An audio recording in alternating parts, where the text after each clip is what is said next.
Picture this. It's payday. You open your banking app and see $1,082 sitting in savings. Not life-changing money, not enough for a car or a down payment. But that number feels different. It feels like control. Most people chase the big milestones. The first $10,000, the first $50,000, the first $100,000. And they completely miss how powerful the very first $1,000 actually is. Here's the quiet truth. Your first $1,000 isn't just money. It's proof you can change your behavior. It's the moment you stop drifting paycheck to paycheck and start managing your money on purpose. Once you reach that first thousand, everything else gets easier.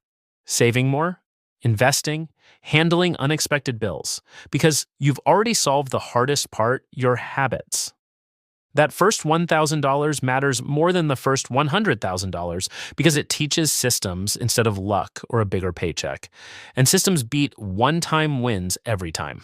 In the next few minutes, we're going to break down why the first $1,000 is such a turning point, even when it feels small. You'll walk away with 3 practical ideas you can actually use. How to build automatic saving habits that work even when life gets busy. The quiet money leaks that slow people down and simple ways to stop them. And why investing even tiny amounts after your first $1,000 creates a snowball effect most people underestimate.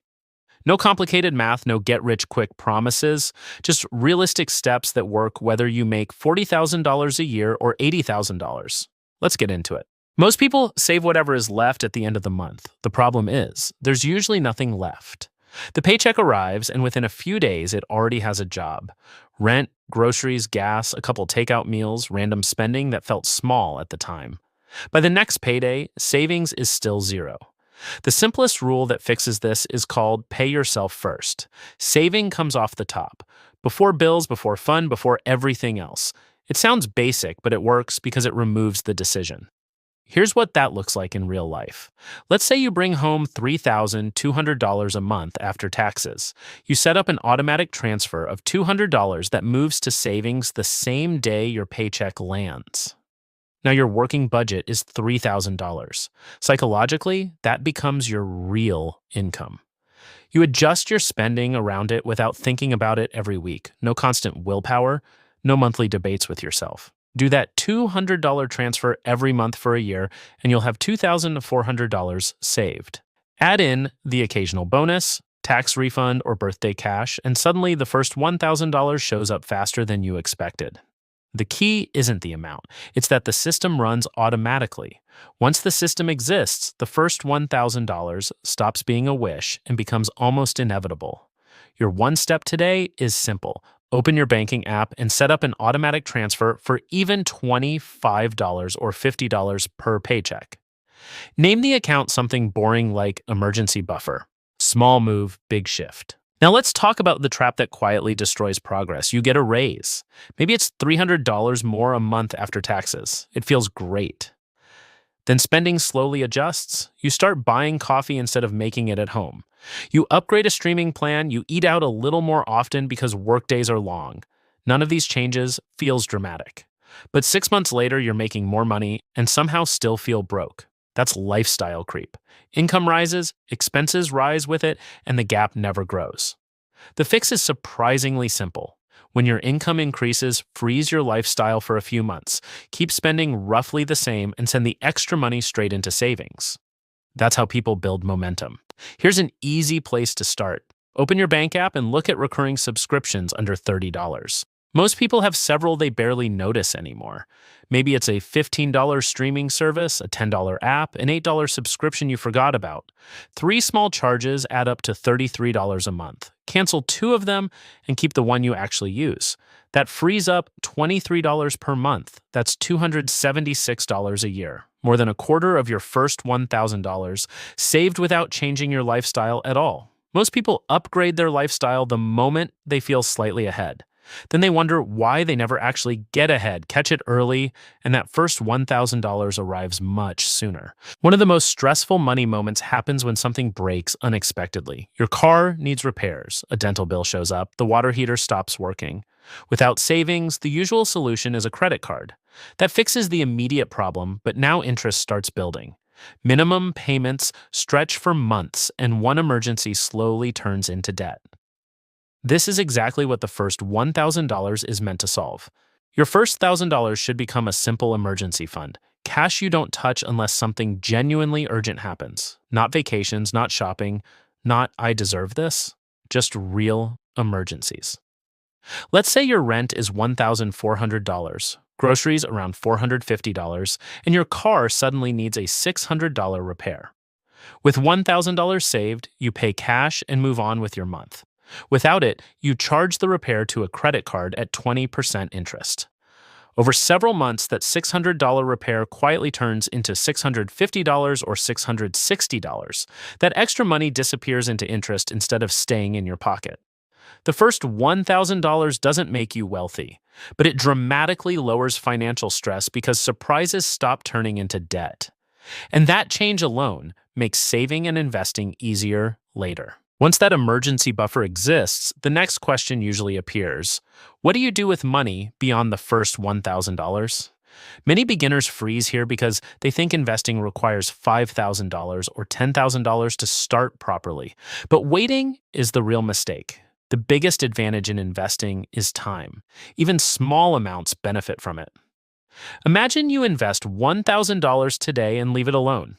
At a long-term average return of around 7% per year, that money could grow to roughly $3,800 in 20 years. Not life-changing by itself. But now imagine adding $100 each month.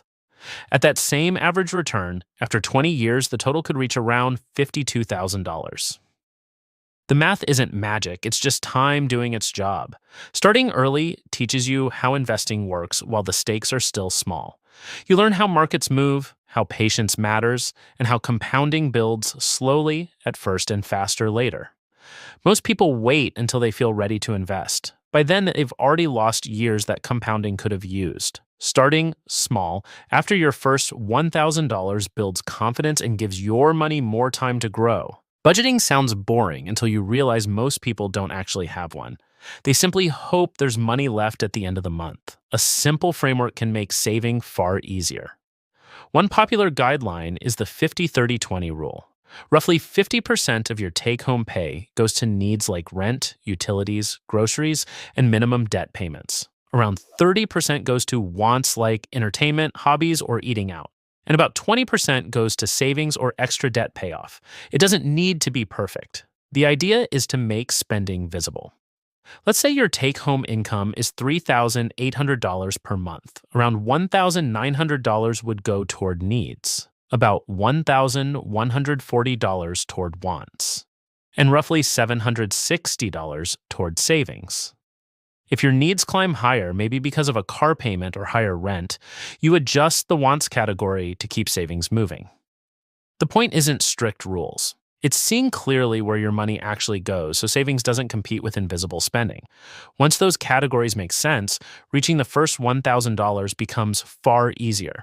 There's one final trap that slows many people down. It's the urge to upgrade things the moment life improves slightly. Your phone works perfectly fine, but a new model launches and suddenly it feels outdated.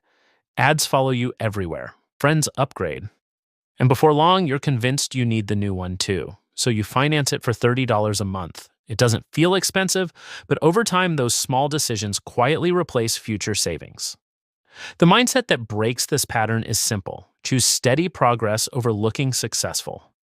The first $1,000 won't impress anyone online, but it proves something far more important. It proves you can delay impulse spending and prioritize future stability. That shift matters more than any single purchase. If you want a practical step, try setting one small 30-day money goal. Something simple like bringing lunch from home a few extra days each week or canceling a couple of unused subscriptions. Small actions repeated consistently compound surprisingly fast. Skip a $12 lunch 4 days per week, and that's almost $200 saved in a month. Do that for 6 months, and you've added over $1,000 to your savings. Real progress usually comes from small habits repeated over time, not from one perfect financial decision. So here's the big idea. Your first $1,000 matters because it builds the systems that make everything else possible. Pay yourself first so saving happens automatically. Avoid lifestyle creep when income rises. Build a small emergency buffer so surprises stop turning into debt.